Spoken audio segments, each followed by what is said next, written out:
each and every one of you. We could not be prouder of your patriotic presentations, the clarity in which you presented, and again, the inspiration that you have been to so many people. You're lost, Nancy.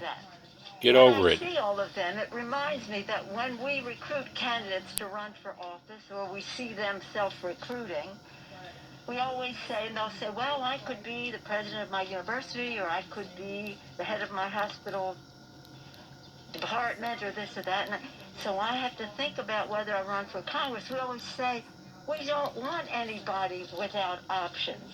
That's why we're looking to you to run, because you have options. That shouldn't be a reason for you not to run.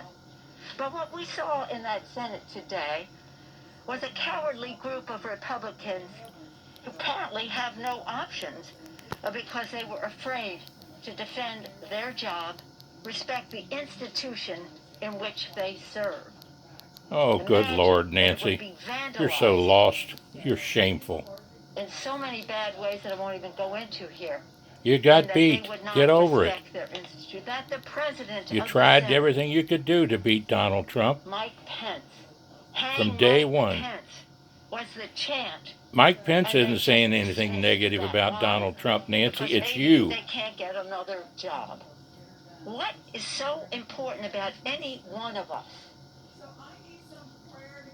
What is so important about the political survival of any one of us? Will you please leave? Than our Constitution that we take America suffered through you. And defend. But why I came over was because I listened to Mitch McConnell. Mitch McConnell, who when this distinguished group of House managers were gathered on January 15th to deliver the articles of impeachment, we're told it could not be received because Mitch McConnell had shut down the Senate and was going to keep it shut down until the inauguration. So for him to get up there and make this indictment against the president and then say, but I can't vote for it because it's after the fact that he established that it could not be delivered before the inauguration. Now, when you think about January 6th, between January 6th and January 20th, you're only talking about just under 2 weeks, a day under 2 weeks. So, the big lies, stop the steal, the big lie that you talked about, stop the steal. Yes, 74 million people, Nancy, voted for President Donald Trump. And we respect him far more than we respect you. Shame on you. Why they were thinking that that was true, that the election was not legitimate, whatever the reason the president told. So, okay, so that's the 6th. A week later, we impeach in the House. Thank you to those of you who participated right away. Jamie Raskin. A crazy move on your part. No care for the people of America whatsoever. Bipartisanly passed the House, and then 2 days later, ready with the case to take to the Senate. Oh, and you lost, Nancy. Not a question. And then, by the law, you're supposed to receive it and the next day start the trial. So for Mitch McConnell to create the situation where it could not have been heard before the 20th, or even begun before the 20th. So you're now attacking Mitch McConnell. Which is it? He did a good thing for you, or you're attacking him? Oh my gosh, he voted against your proposal.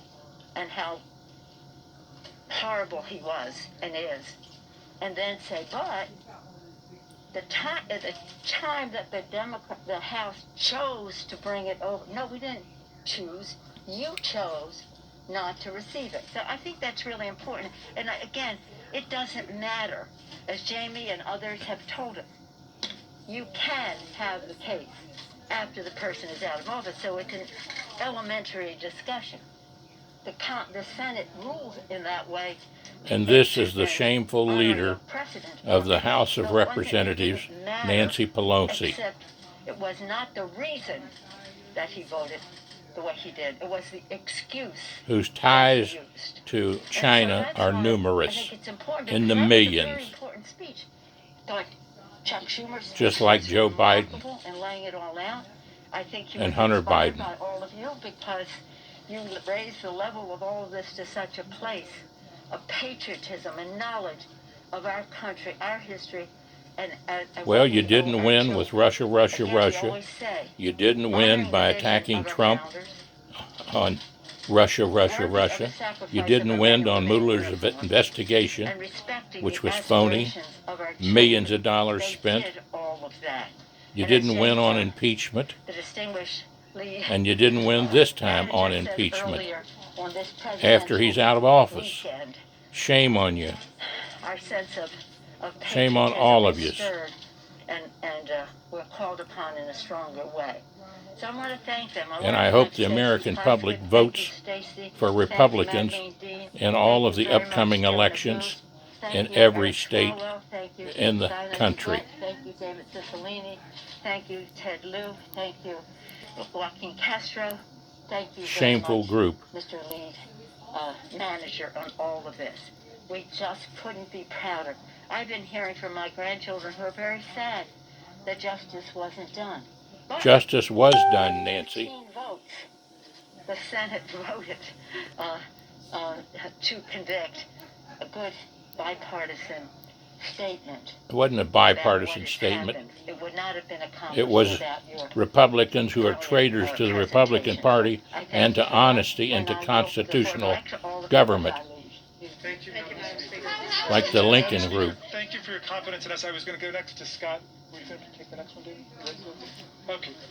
Scott. For the speaker, she had a comment about Ms. McConnell's statement on the floor, suggesting that President Trump still was liable criminally. Right, if you're just joining us now, the Senate has voted 57-43 to acquit former President Trump of a single article of impeachment, which was inciting an insurrection. 7 Republicans joined all 50 Democrats in voting to convict, falling well short of the 67 votes needed for a conviction. Let's go back to the floor and take a listen to Speaker Pelosi.